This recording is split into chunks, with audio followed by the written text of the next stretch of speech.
गुरुर्ब्रह्मा गुरुर्विष्णुः गुरुर्देवो महेश्वरः गुरुः साक्षात् परं ब्रह्म तस्मै श्री गुरवे नमः। अखण्डमण्डलाकारं व्याप्तं येन चराचरं तत्पदं दर्शितं येन तस्मै श्री गुरवे नमः। अज्ञानतिमिरान्धस्य ज्ञानाञ्जनशलाकया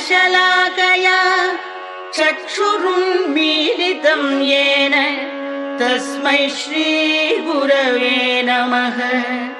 स्थावरं जङ्गमं व्याप्तं येन कृत्स्नं चराचरं तत्पदं दर्शितं येन